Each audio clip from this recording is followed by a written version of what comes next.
Hello everybody, welcome to Nothing But Football Show with me, Alex Smith. And me, Alfie Lambert. Still recording from home obviously because of the lockdown. We've got not the best weather for it, is it? Poor weather. It's that fine rain, soaks you right through. It's pitter-pattering on the windows, so you'll have to bear with us. In today's show, we're going to be looking at a couple of the games in the Premier League that took place at the weekend. We're going to be previewing the Premier League fixtures that are taking place midweek next week before we record next week's show. We're going to be talking about Chelsea quite in depth after they've hit a bit of a rough patch. Then we're going to be dipping into the EFL, and we've got actually an interview with a current EFL footballer. Very special interview, you don't want to miss that one. And then with our little debate at the end, we're going to be talking about goal celebrations, socially distant and stuff like that, and such COVID in football in general, really. I'm ready to get into it. Are you? I'm born ready. Right, let's get into it then. So, first game we're going to talk about, it was a bit of a non-event. I think if you've been following the Twitter and Instagram feeds, I nailed my prediction for this game. Quite spot on, really. Liverpool 0, Manchester United 0. What is there to say, really? I mean, I'd say you predicted it perfectly, didn't you? I mean, I watched it. It was nothing special. Like say, boring game. I mean, to be honest, the last 10 minutes livened up a bit, but definitely nothing to shout about. You've just got to mention it because it's such a big game. But like on other occasions this season, it's a big game that's disappointed. Which, you mentioned it's another big game. It's this one. We will get into that in more depth at the end of the show. But Manchester United will take that, won't they? Oh, 100%. I mean, it keeps them above Liverpool, so that's probably their main thing. I mean, they'll have taken anything other than a loss. I mean, Liverpool haven't lost at Anfield for God knows how many games now, and you know how good a record they've got there. So to get a point at Anfield, I mean, it's spot on for them, isn't it? And I mean, they had chances to win the game at the end. I mean, they'll be pleased one that went straight at Alisson. I think he's got to be doing better. I mean, the Bruno Fernandes one as well. I mean, he didn't have his finest game, did he? No. But I do think you need to give Liverpool some credit. At the end of the day, they were playing with a very makeshift back four. They were playing two central midfielders. I thought Henderson had a good game. I thought Henderson was superb. I mean, Fabinho. I mean, he's just consistent. I think Fabinho can just play anywhere. I think you could probably put Fabinho in goal and still put in a 6 out of 10. Right. So I think we've said all there is to say about Liverpool United. Manchester City 4, Crystal Palace 0. For me, I've said it all along. Even when they had a bit of a rough patch at the start of the season, I think Manchester City will win the league. Well, I mean, I sort of disagreed with you when you said it. But I mean, now. Big performance. I mean, like I say, Ruben Dias and John Stones. I mean, that is their big difference now. Yeah. Like John Stones even chipping in with the goals against Palace. Yeah. And you think of some of the players that they still haven't got as well. I mean, Aguero. I think he's still out injured, isn't he? I mean, like their squad depth's just unbelievable. I mean, Cancelo this season, a player transformed in my opinion. He's been fantastic, and like I say, I mean. That they're ramping it up now, but I mean, like say, Leicester ramping it up as well. Big win for them the other night. Definitely. Manchester City is it tonight? They've got Villa, which is by no means an easy game, but I think they'll get through that. Yeah, I mean, well, by the time this goes out, they'll have played that game. Yeah, so we don't know what's going to happen. I mean, you'd have thought they'd win at home as well. They should do, but like I said, Villa, I mean, you can't discredit them. No, then there'll be no pushovers, Exactly, I'm sure. Yeah. Not much to say about Crystal Palace, really. I think especially with no Zaha, I don't think they expect very poor run at the minute, aren't they? Well, they've obviously got the point at the Emirates the other week, typical, but... there's not much to say about Crystal Palace. And then, final game we're going to talk about from the weekend is a game that you had down as a home win. And I said that the visitors would get a result. Yeah. I put my neck on the line, and they did. Actually, a really good game between Wolverhampton Wanderers and West Bromwich Albion. I mean, funnily enough, we stuck it on at 3-2, didn't we? We were watching the Borough game, and so we missed all of the best of it. But I mean, like I say, West Brom, fantastic performance from them. Yeah. Really turned up for the derby, for the occasion. But once again, Wolves not showing up. No. And really poor from them. And then, like you say, the way Nuno's set up at home to West Brom. Yeah, I think it's worrying. I think Wolves are on. Look, I don't think they'll get relegated, but you can't. If you're saying weeks ago Arsenal are in a relegation battle, there's absolutely no reason to say Wolves aren't. Yeah, no, well, you can never put them out of it, can you? It just seems to me that Wolves, they as a club, they took so many steps forward, and they're taking a couple back now. Like I just think. Well, you look back to Europe. This Wolves is different to the Wolves that got promoted for me. The Wolves that got promoted, the first season they come up, I thought they were fantastic. They were a joy to watch. But this season, I find them a bit dull. Well, I think a couple of the biggest problems that I've noticed is Ruben Neves has been nowhere near as good as he has been in previous seasons. You've got to take into account the horrific look they had with Jimenez's injury. Yeah, that's a massive miss for them. Yeah. And no one knows sort of when he's going to be back, if he's going to be back as well. You look at Ryan Mason, what happened to him, similar injury. But no, I think another big one, Adama Traore, has been very poor in my opinion this season. He's not showed what he was sort of building a consistency last season, and he was adding to his final ball, but this season he's sort of taken a step back. Well, like say as Wolves have. And he's looking a bit like his former self. Perfect game for Wolves this weekend, really. They've got Chorley in the FA Cup away. I'm sure if Chorley do go and win, this could come back to bite me on the backside, but just a win to get a bit of confidence could do Wolves a world of good. You never know. Well, no, exactly. Quickly, just touch upon West Brom. Good win at Wolves, massive win. I know a few Albion fans, and they're absolutely bouncing off the walls on Saturday night. They've waited years for that. Yeah. So I was kind of pleased for them, but and just to add then, Matheus Pereira. Yeah, we'll talk about jumping that. ahead. You got to jump ahead a little bit. So a good win at Wolves, and by all accounts, a bit unlucky last night.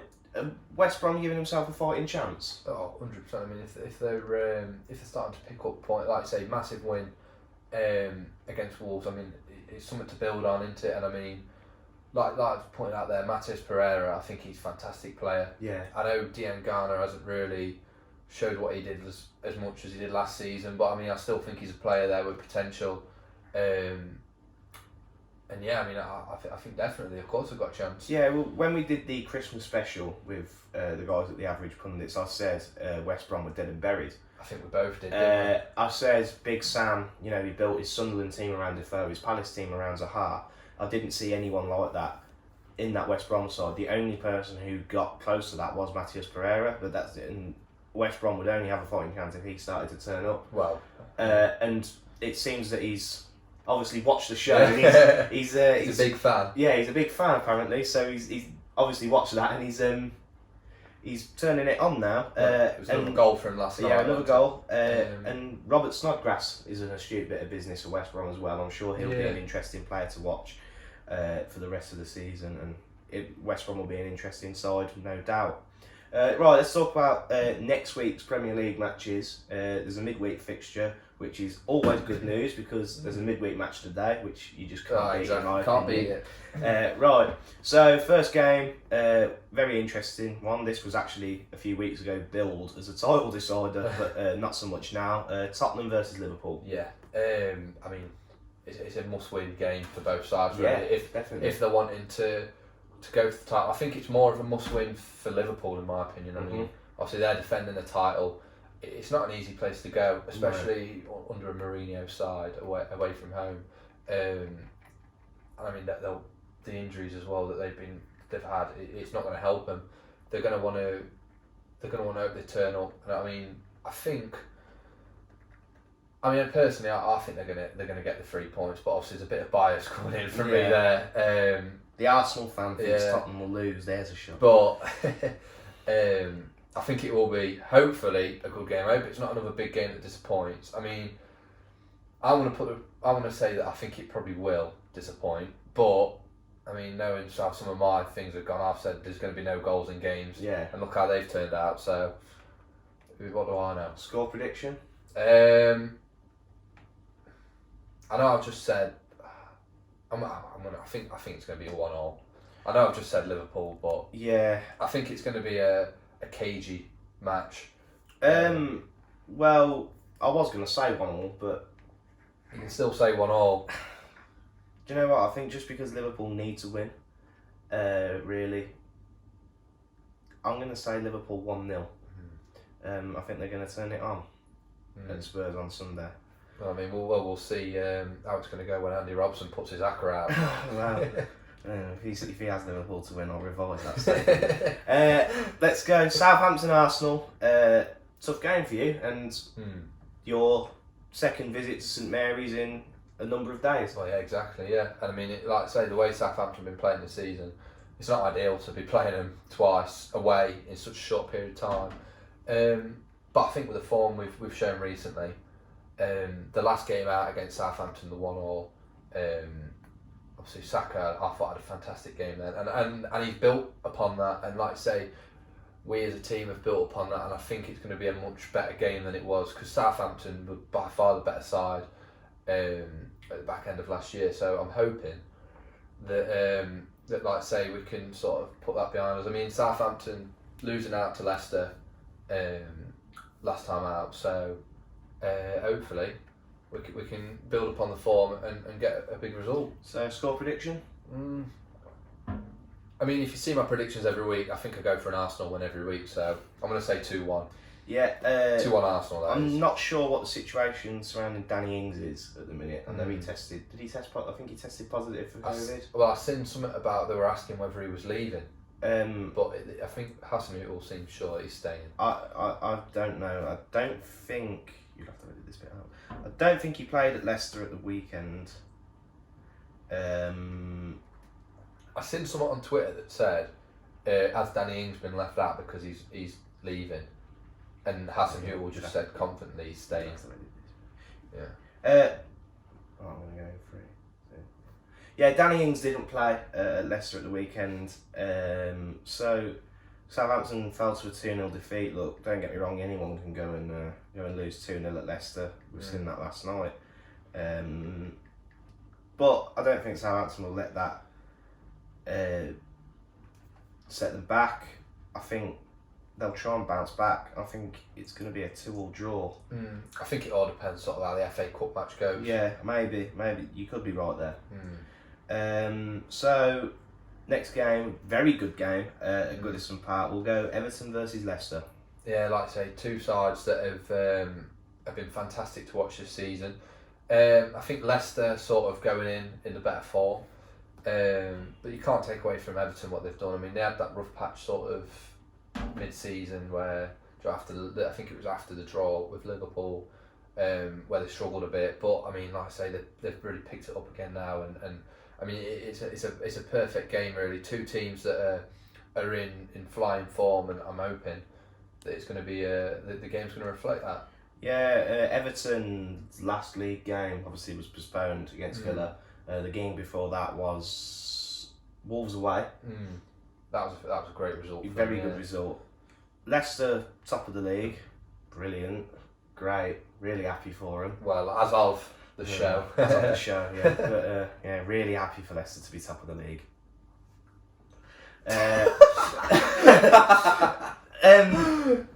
But do you know what? You've got to credit them. They are a fantastic side. They've got a really good manager. Pains me to say it. I mean, I'd be happy for any other club that isn't Leicester to be top of the league. Well, it could change. But do you know what? This is no bias. I'm actually going to back Everton to win it. I'm going to go 2-1 to Everton. I'm going to back Leicester to continue the winning way. I'm going to go for a third consecutive 2-0. Right, fair enough. Next game, West Brom, Manchester City. I don't think much needs to be said here. We credited West Brom earlier. They've put in two battling performances in the last two games, but are Manchester City just going to be too good for them? Well, you look back to the previous result in the league. Obviously, West Brom picking up a point. Who would have thought of that? That wasn't the Manchester City that we're seeing I now. was just about to say, obviously, Man City have turned it around. And I think I said, I don't know if it was last week or whenever, I said that Man City weren't scoring, and I mean, what's happened since I've said that? I just think that Man City will be too much for him. I mean, the way, like I said, the way they've been zipping it round recently, it's back to the former selves, and I think they'll be too much for West Brom, albeit they have been playing better. Yeah, I'm going to go for Man City to continue their winning run and their goal scoring streak, and I'm going to go 3-0. You took the words right out of my mouth, to be honest. I don't usually like doing this, having the same prediction, but I do think Manchester City will win 3-0, like you said. I think it won't be a demolition job by any means, but I think 3-0 is probably a fair reflection on how Manchester City are playing at the minute and how West Brom seem to have improved. I mean, we're bearing in mind the last time I backed West Brom to lose 3-0, we've seen what happened at Wolves, so yeah, well, who knows? Yeah. Two teams next who are on, well, terrible runs of form. We've already spoke about one of them, so we don't really need to touch upon them. But Chelsea versus Wolves at Stamford Bridge. We're going to talk about Chelsea after we've done the predictions. Yeah. So we're not going to touch upon this very much. We've spoke about Wolves already. Just straight up score prediction. I'm going to go, I think Chelsea 2-1. Yeah, I'm going to go 1-0 Chelsea. Manchester United versus Sheffield United. Sheffield United, after the win against Newcastle, fell to a defeat against Spurs. You know, you have to credit them for that win against Newcastle, but in my opinion, it was very much just because Newcastle were poor. I think I can't see them getting anything at Old Trafford, to be honest. I think they're going to score. I mean, I'm going to say David McGoldrick to get another goal. I mean, he scored twice against them last time. In fact, we watched it was 3-2. Yeah. It was a good game. I thought Sheffield United played quite well, but I think United, you know, they win, they go top. Is the pressure going to get to them? I think Sheffield United are too poor. I'm going to go 3-1. I'm going to go 2-0 to Manchester United. I just think McGoldrick's going to keep his goal scoring form up against the Big Six. We shall see. Next game, Newcastle United versus Leeds United. Look, I feel like a broken record saying this, but watching Newcastle's painful at the minute. Yeah. The last game was 5-2 at Elland Road. I think Leeds need a win. Well, not need a win, but I think they've lost the last three, and obviously including. I wouldn't say they need a win though. I think they need a win to get people off their backs. Yeah. So the Newcastle, to be fair, but I just think Leeds will be too good for them. I'm going to go 1-0 to Leeds. Yeah. I'm going to stick with Leeds as well, 2-0. Yeah, like we said, Newcastle. The way that they've been, but I mean, watch them pull out an absolutely fantastic performance. I can't. I don't see. I can't see it. I don't see this Newcastle team getting a result under the current management scheme. But look, Newcastle. Could it be the end of Brucey? No, I don't think it will, because knowing Newcastle United as I do, they won't sack him. The same happened with Rafa Benitez. Steve McLaren was given until the end of March, until Rafa Benitez was brought in, and it was too little too late, and I can honestly see the same happening again this season. Hope I'm wrong, but look, Newcastle, I think we could go on for hours speaking about Newcastle this season. How poor they've been, yeah. But that could be a feature that features on another show, I suppose. But maybe next week if it goes wrong. But we'll leave that. So I'm going. We've got score predictions, haven't we? Yeah. 1-0. You said 1, I said 2-0. Yeah. Next game, Burnley versus Aston Villa at Turf Moor. Villa back after their enforced break because of the virus, should we say? Yeah. And I think they're going to come out firing. I think Villa are going to win 2-0. I'm going to stick with another Villa win, but I'm going to say 2-1.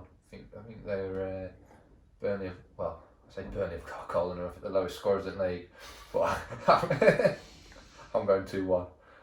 Yeah, 2-0 Villa for me. I think they'll want to come out after this break that they've had, not prove a point as much, but get back firing, should we say?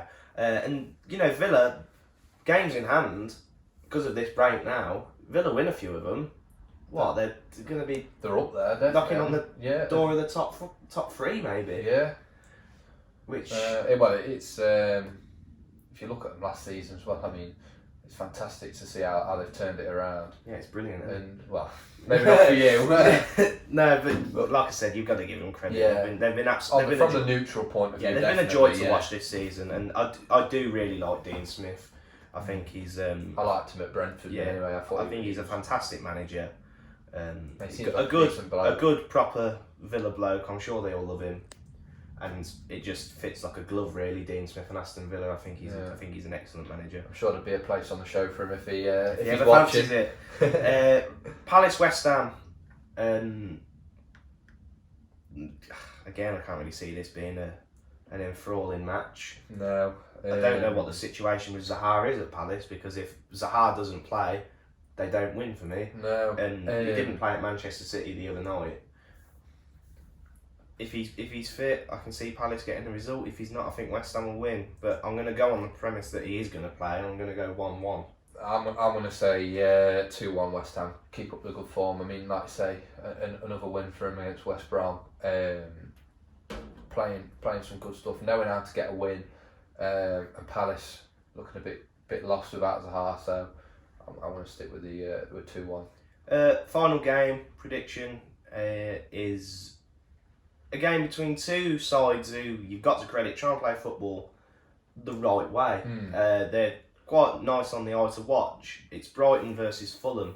A valiant effort from Fulham against Chelsea with 10 men. I thought they were fairly unlucky, to be fair. I mean, it was a red card in my opinion. Yeah. I'm sure you'll counter me on that, but I can see why you No, I can see why it's been given. And I mean, like I say, when they were down to 10 men, I mean, I still thought they looked like they could nick the game. I think, yeah, Chelsea were poor, but you look at sort of the players they've got, and I mean, it still is a fantastic performance from Fulham, and they've really built upon the draw at Spurs. And like I say, I mean, they have turned it around, and Scott Parker, who I said I didn't think was sort of the right man for the job, and hopefully he proves me wrong. And it'd be a massive 3 points. So I mean, it is. Well, you backed Brighton to win the other week at Leeds. The other day, sorry, at Leeds, 1-0. Yeah. Do you think that could be? You know, we all know Brighton's home record's abysmal. Yeah, I mean. Do you think this could be the game that could turn it round? Oh, 100%. I think it's sort of almost it's a must win for either side, really. Because I mean, if Brighton win, it sort of puts them that. I think it would make them 10 points clear of the bottom three. And if Fulham win, I think that's the one. They've still got games in hand, that sort of drags them up, and I'm sure that will be a massive confidence boost for them. So I actually think it might be quite a good game to watch. And like I say, watching Brighton this season, I've enjoyed watching them, and I said I backed them against Leeds. They got the win, got me the 5 points. Yeah. So yeah, I'm gonna go. Go on, you get your prediction first. Try this one for size. I'm gonna go 3-2 to Brighton. God, I'm gonna go 2-1 Brighton. Right. Stick with the Brighton win, but I'm gonna go 2-1. Right. So I mentioned earlier that when we did the Chelsea Wolves prediction, there was no real need to talk about it that much, because we are going to talk about Chelsea now in quite detail, and it was an abysmal, can't get my words out, abysmal performance at Leicester last night. Yeah. Frank Lampard, I don't even know what to say. Like, I mean, what do we reckon? I think when you look at the money they've spent, it is bitterly disappointing for them. I mean, looking at it from my point of view, I'm happy to see him struggling. But I mean, sort of from the Chelsea point of view, it is. I mean, the main two, Werner and Havertz. I mean, 120 million between them, something like that, and neither of them really performing. I think I like Ziyech. I think he's had his injury struggles this season. I do believe he'll come good, as I do. If you give Havertz and Werner the time, I think you've got to remember Havertz only a young lad. Werner got one disallowed against Leicester, didn't he? I mean, that's missed an absolute sitter at Fulham at the weekend as well. And that's something else. He just can't buy a goal. Yeah. At the minute, can he? But then when you're giving a manager that much money to spend, I mean, 200 million was it he spent. He's got to be doing better. I mean, where are they in the league? Is it 8th? Is it? 8th. I believe 8th in the league as of this video. As of recording, sorry. I mean, people were tipping Chelsea for the title at the start of the season. So, Yeah, I mean, the way they were playing and the signings they made. I mean, you look at them signings on paper: Havertz, Werner, Thiago Silva. He might be old, but my God, he's still got it in him. Obviously Ziyech, and then Mendy coming in to replace Kepa. I mean, that was the main one. I mean, how bad was Kepa? Not the best. But I thought Mendy started off well. He's dropped off a bit recently, hasn't he? I mean, he's. I mean, the one thing I think you've got to say is you look at the start of the season. You know, there was going on about how poor a start Arsenal had, and there were relegation candidate, all this, and you look now, they've played the same amount of games, there's 2 points difference, both won 8 games from their opening 19, and I think that sort of shows how poorly they've dropped off. I mean, like you say, I remember that game at Spurs at Stamford Bridge, we were calling that was like almost a turning point, because you could say that I think that game was Mourinho really. The winner would have gone. I think it was. I can't remember if it was for top or second, but I mean, either way, it's 2 teams that were up there, and now look at Chelsea. I mean, it's well, like I just said, that game 0-0 at Spurs, I thought was actually 0-0 at home. Spurs was actually quite a positive result because I thought Lampard got his tactics spot on. Like I think it was more of a positive result for Spurs. Like you see the record at Stamford Bridge, and I suppose getting the point there, and I mean, we watched it. It's one of them. I mean, a 0-0's never brilliant, is it? I mean, it's even more disappointing when it's in such a big game. I mean, you want to see goals, but I mean, I can see both sides taking a clean sheet. I mean, you look at a team that's got Kane and Son. Yeah. You always take a clean sheet against that, no matter the circumstance. Let's talk about the man in the dugout, Frank Lampard. Where does Chelsea go from here? Do they stick with him? Do they make a change? Because we know Chelsea in the past have been probably one of, if not the most impatient club when it comes to managers. So I think it's one of them ones. It's because he's a club legend. It's hard. I mean, last season, where did they come? Fourth. Yeah, because they're in the Champions League. And I mean, you look at, you obviously had the transfer ban to deal with. Despite obviously Pulisic coming in, who I think is a really good player. I mean, I thought that was probably a decent season. I mean, like I say, you give him the benefit of the doubt with the transfer ban, but this season, like I say, spending big, not getting results, and I'm pretty sure the Chelsea board will be on his back, despite him. I mean, even his legacy. I mean, like I say, what they're like. They sacked Di Matteo after winning the Champions League. Sacked Ancelotti after winning the double as well. Exactly. Yeah. I mean, what different is Lampard if he's not getting results? For me, Frank Lampard, Chelsea, the way they go about managers, which you can't really moan about Chelsea too much because in the past so and so years it's worked for them. It's definitely an unorthodox method of running a football club, changing managers so many times. But you take for example Conte won them an FA Cup, he won them a league, and they got rid. Sarri won them the Europa League and got them into the top. Well, Mourinho got them into the top 4. They've sacked Mourinho twice. Yeah, exactly. And they got rid. And in my opinion, if Frank Lampard wasn't Frank Lampard and he was somebody who'd never been involved with Chelsea before, I think he'd be out of a job now. That being said, I wouldn't see the point in sacking him. I think they should stick with it. I do. I think if someone spent 200 million on players that they want, you've got to give them at least another half a season after. Well, we're saying this. I mean, they could turn it around and get top 4. Yeah. I mean, they might just have hit a very poor run of form. But I mean, if Havertz is what, 21? Yeah. He's still got time to develop 100%. I mean, I'd say if he can turn it around this season, I mean, I'll say I'll look at it. Mourinho got sacked when they were 10th. Were they when he was sacked? Oh no, they were about 16th when he got sacked. They finished 10th. Yeah. In fact, yeah. Sorry. So maybe not the best example. Speaking of which, it's about time Gus Hiddink did his few months in charge of Chelsea. He seems to do that every 5 years. So I'm sure he's got his phone ready, waiting for the call. But no, being serious, quick drinks for Sorry, being serious, I don't think Chelsea should get rid of Lampard. I think maybe because I'm saying this because as a bloke and as a player, I do really respect Frank Lampard, and I'd like to see him do well. But I hope and think they should stick with him for the time being. I think just the last thing on that. I think the biggest mistake on that one was sort of appointing him so early on. Yeah. I think at Derby, I've said numerous times, he should have got that Derby team up. Yeah. I mean, look at the players they had, and I think the sort of emotions were before the actual decision. Obviously, having him as the Chelsea legend, I think they had a vision in their head that he was going to come in, winning the league within 2 years, you know what I mean, and transform the club and become even more of a legend. But I don't think it's sort of planned out as they wanted to. No. But yeah, Frank Lampard and Chelsea will be a very interesting team to watch for the second half of the season. Right, let's dip into the EFL. We're going to start off with a player that you know very well, a player that you've got a lot of time for, and I know, trust me, I know, he rates him like the best thing since sliced bread, still does. Jack Wilshere has gone back.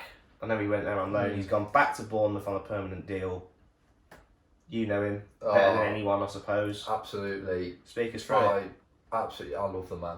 And I think for that level, that is an absolutely fantastic signing. If they can keep him fit and he can have a string of games. I know he come on as a sub the other night against Derby.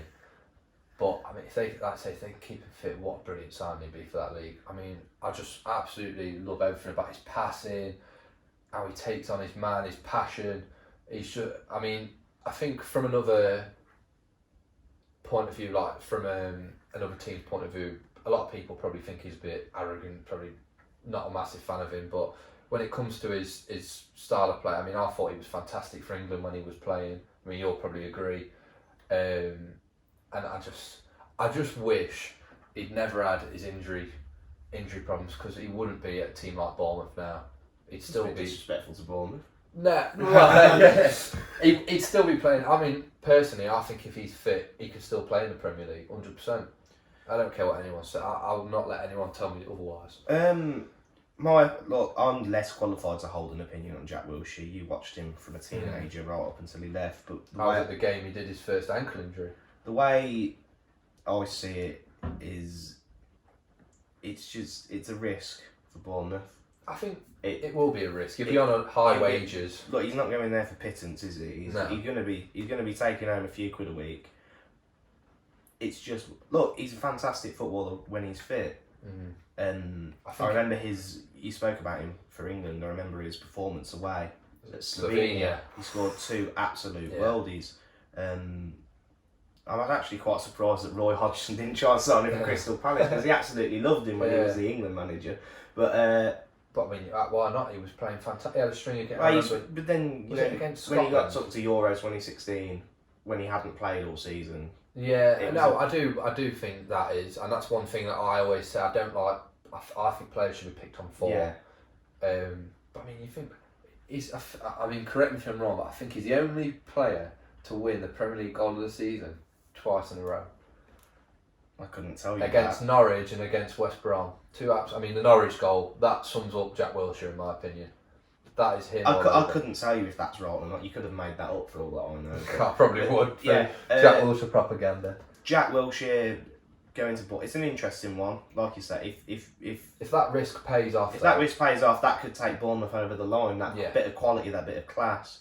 It's all whether he does it. You know, we said exactly the same when he went to West Ham.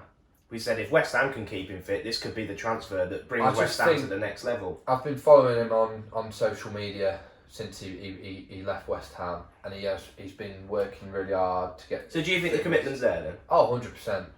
I think he really is determined. I don't think he wants to retire early. I think he wants to.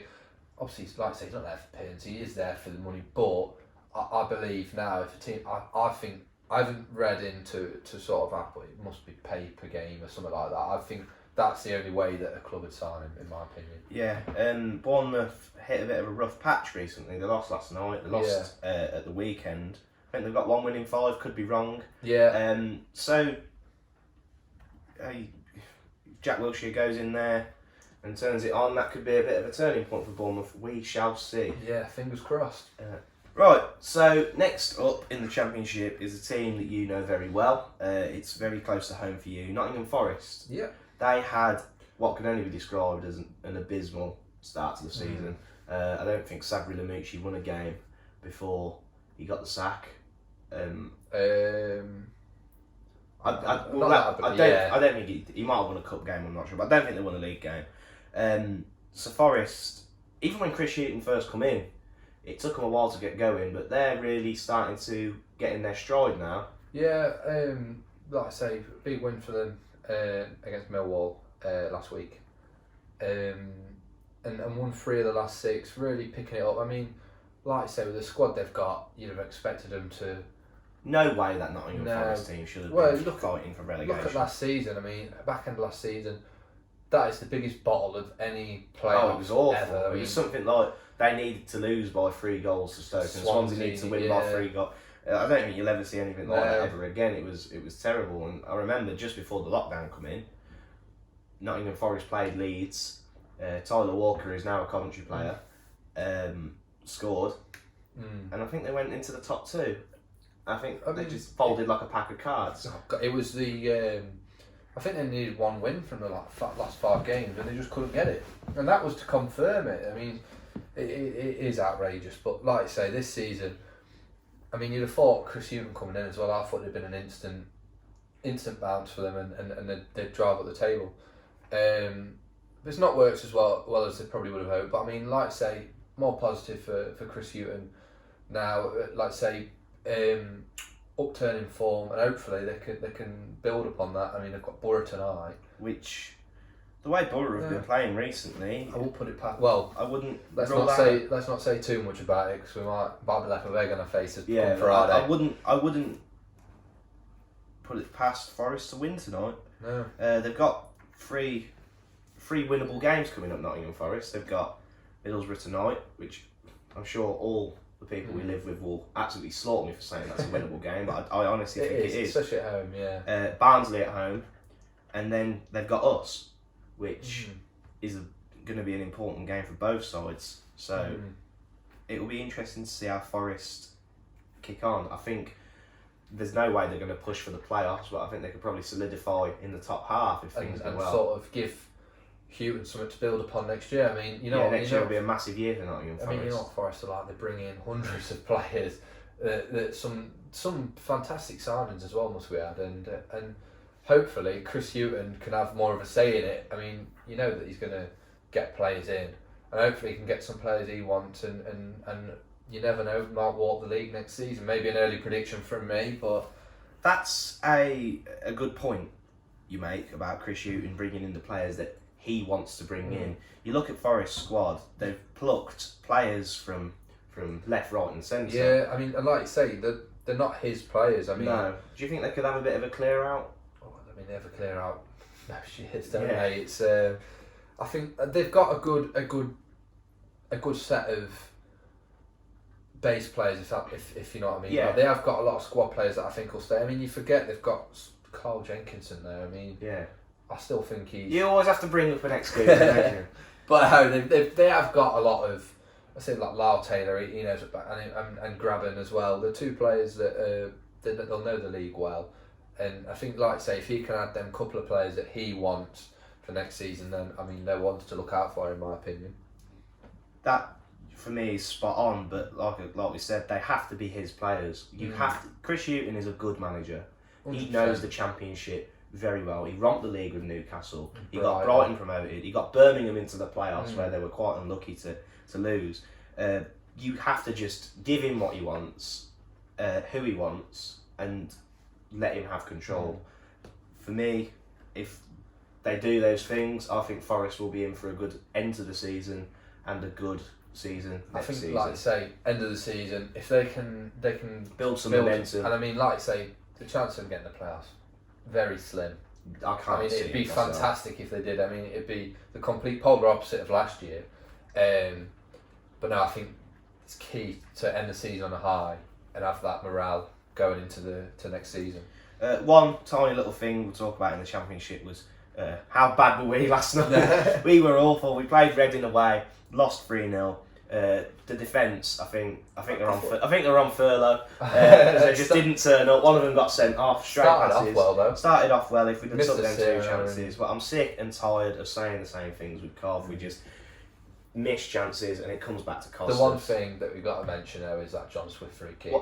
It is fantastic. Sometimes you have to hold your hands up and say you've been done by a bit of brilliance. That free kick was as good as a free kick I think you're ever likely to see. It was absolutely superb. And Reading, I think, don't get me wrong, they going forward, Reading are a good side, but I think we kind of gifted them a little bit, and that free kick just topped up the night that we had.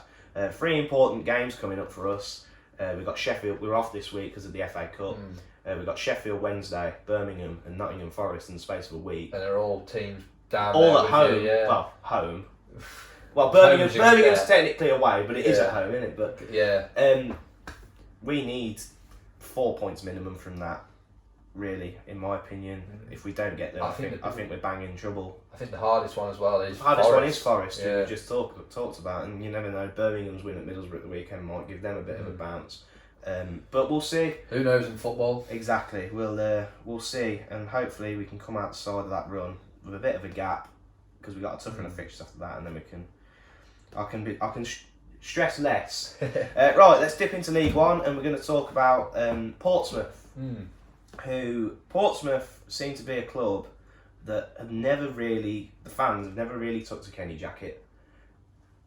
They had a poor start to the season, Portsmouth. Yeah. And I follow a few Portsmouth fans on Twitter, and they were absolutely hammering Kenny Jackett. But to his credit, he's turned it round. Well, definitely. I mean, like I say, the past few games they have been fantastic.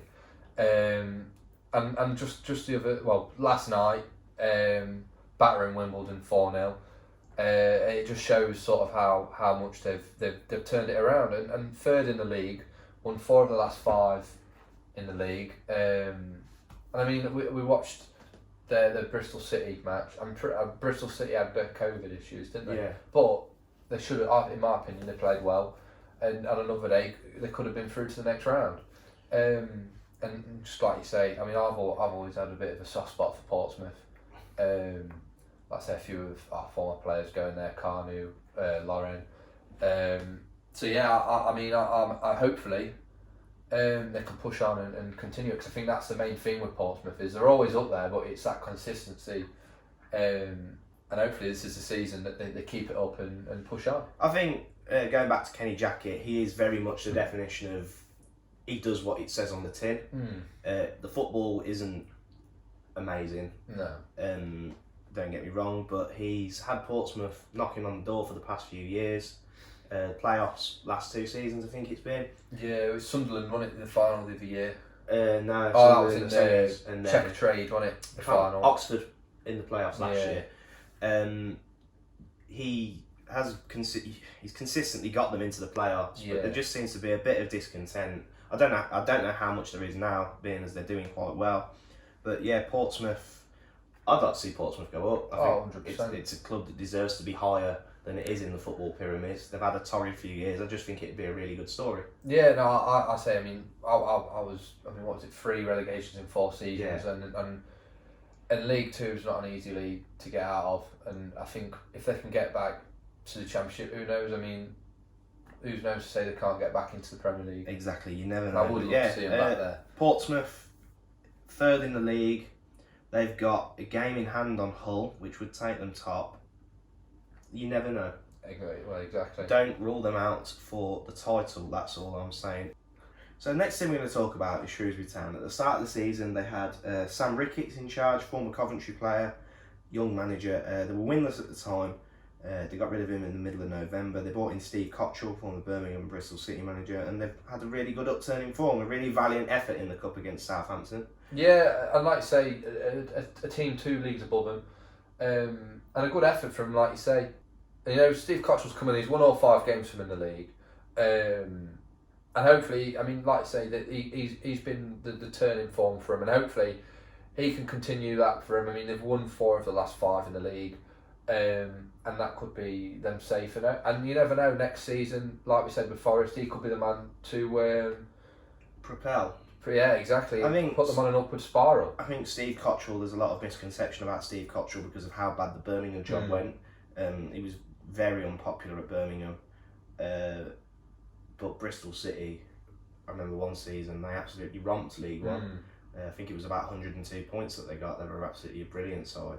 And he's done it all in the EFL. I think he's quite a tried and tested manager. And I think it was quite a coup for Shrewsbury to get in. Especially with the way they were playing at the start of the season as definitely. well. Yeah. And in the past week or so, Steve Cottrell's actually been recovering in hospital after coming down with the virus, which only highlights last night what a valiant effort it was against, even more so what a valiant effort it was against Southampton. I think it was the former Palace and Bolton striker Aaron Wilbraham who took charge of the game. To only lose 2-0 against a fairly strong Saints side. Which, I mean, that's Shane Long up top. I mean, exactly. It's a fantastic effort, and Bednarek and Stevens at the back. Exactly, yeah, and we wish him all the best. So yeah, and wish Shrewsbury all the best for the rest of the season. Yeah, like I just said, valiant effort, and yeah, all the best to Steve Cottrell. Hopefully, he makes a swift recovery and is back in the dugout fairly soon. Right,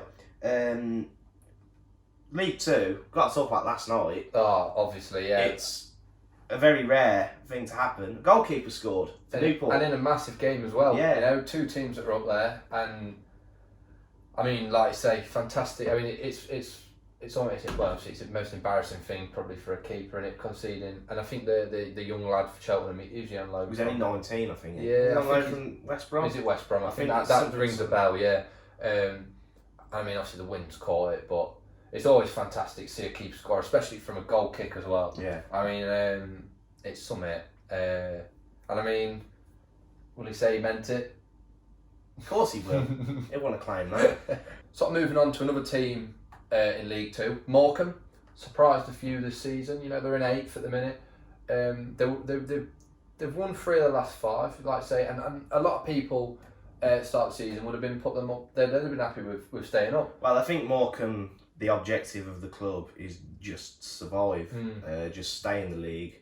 Well, every season they're down the bottom 2 around there. Look, this is no disrespect, man, but it's not exactly a big football club, is it? Oh no, 100% not. But I mean, I'd say that sort of shows more their achievement, and I mean, like I say, how fantastic they're doing this season. Yeah, and it was interesting to see which way Morecambe were going to go, because last season they departed with Jim Bentley, who'd been there years, and kept them in the league. I mean, like I said, they lost Kevin Ellison time after time. Yeah, Barry Roche is now he's retired and he's coaching. And it was quite, many people thought Morecambe would not survive without Jim Bentley in the dugout. They couldn't kind of imagine them without him. But Derek Adams has come in.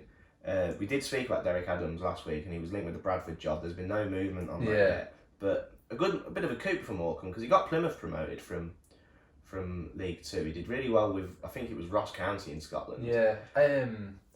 Well, obviously, massive coup. I mean, you've seen how it's worked out for him. Obviously, earlier in the season, had the big game, Stamford Bridge. And I mean, like I say, that's just more of an experience for him. I mean, 4-0. I mean, they didn't play too bad. I remember at one point, I think at 0-0, Morecambe had one of the clear to mine, yeah. So like I say again, I mean, not a bad effort from them. Much improved, like we say, in the league. I mean, I'm just looking here. If they win the game in hand, they could potentially move up to 5th. I mean, the one issue is they've got -5 goal difference, sat in 8th. Is that sustainable? That's the big question. Right. Well, Huddersfield have done it. They went up minus goal difference. You never know. You never know. And while we're on the subject of Morecambe, Ben Pringle. Yeah, it's time to reveal our guest for this show. Yeah. Ben Pringle, Morecambe, ex-Rotherham United, Derby County, Fulham. So yeah, we've got a little snippet of his interview now. The whole thing will be live next week. Something like that. Well, we'll try and get it up the weekend, early week next week. But it's a fantastic interview, and you won't want to miss it. And I really hope you enjoy it. Yeah, here's just a sneak peek. So that season you got into the playoffs with Rotherham. It was a bit of a roller coaster of emotions for Rotherham, I suppose. You You were 1-0 up in the first leg at Preston. You were pegged back by what can only be described as one of the best goals I think I've ever seen. And then you went 1-0 down at the New York Stadium in the second leg. Coming back from that, did that spur you on at Wembley, give you the belief when you were 2-0 down to Orient? Yeah, I think there was a lot that season where we were kind of losing 1 or 2-0, and we always managed to kind of bring it back. Happened about 4 or 5 times. So even before those games, we kind of knew that if we were a goal or 2 goals down with 20 minutes to go, that it was never kind of over. And obviously the second leg summed that up perfectly for that season. But even more so, obviously the final 2-0 down at half time that was crazy to come back from that. I remember that Rotherham team really well. It was such a good side, the likes of Veigard. You gave my team a good thrashing that season, Ben.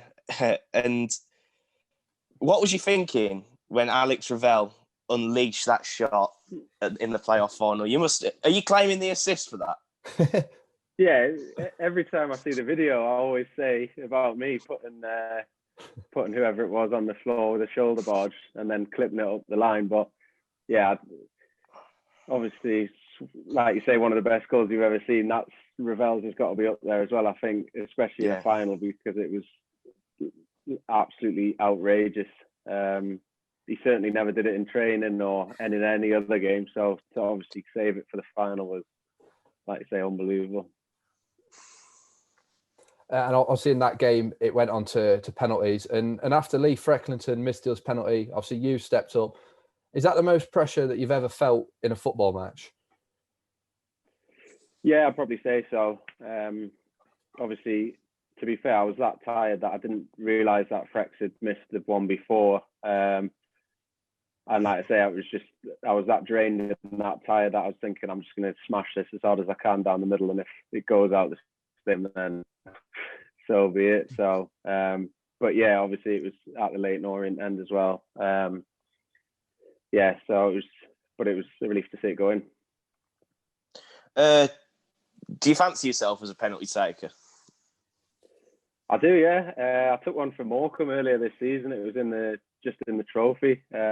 Went down the middle again. So, yeah, I'd always kind of put myself forward, but it's whether I get chosen or not. That's the thing. Yeah. Yep, so we hope you enjoyed that interview. Just to mention again, the whole thing will be up within the coming days, so keep your eyes peeled. It really is funny and good interview. A few funny stories. Yeah, and we found out some really important questions, like what console he plays on. Ah, there we go. And I mean, those are the most pressing issues. And the one that everyone is probably wondering. Well, no, we don't want to ruin it. We don't want to ruin it. No. But you'll have to watch it, and you'll see. Right, so we're going to have a little bit, last week we had a social debate, an ethical debate, being cultured, being political. Let's do that again. And one talking point about football at the minute is goal celebrations. Yeah. I think, was it Frank Lampard and Mason Mount come out after the Fulham game and said, we're actually practising scoring and not celebrating in training. Oh, I mean, that's unheard of, isn't it? What do you see? What's your opinion? I mean, in my opinion, I think it's just baffling. I understand you've got to limit the amount of contact between players. Obviously, they go home to their families, and as we mentioned last week, there's some people that are taking the mick out of the rules. But they're all in a bubble. They train together. They're not 2 minutes away from in training. Throughout the match, you've got corners, set pieces, all this. I mean, they're not so I don't get what the difference is for celebrating. I mean, it's just they're all tested. It just baffles me, and it takes away from the football. I mean, if you score an absolute worldie, what you're meant to do is turn around, and it's like, well, I mean, it's one thing the fans not being there. They've brought in the sort of added crowd noise when you're watching from home, and I mean that does add. I mean, I think it adds a bit of normality to it. But I mean, what if you watch, like, say, a player scoring a worldie and he just turns around and can't celebrate? It's just mind-boggling to me. I've got to be honest, I'm not going to hold back here. I think it's absolutely pathetic. I think it's ridiculous. I just don't. it just baffles me. It's politicians, saying football. Football for me is taking a lot of stick at the minute. I don't care what anyone says. I think there is a bit of an agenda against it. Yeah. And politicians going on about it, is this really the most pressing issue? Especially with you think everything that's going on at the minute, and that's what they choose to talk about. They've made so many mistakes throughout the pandemic, and this is one thing that they're going to be prickly about. I don't get it. It's just out of touch.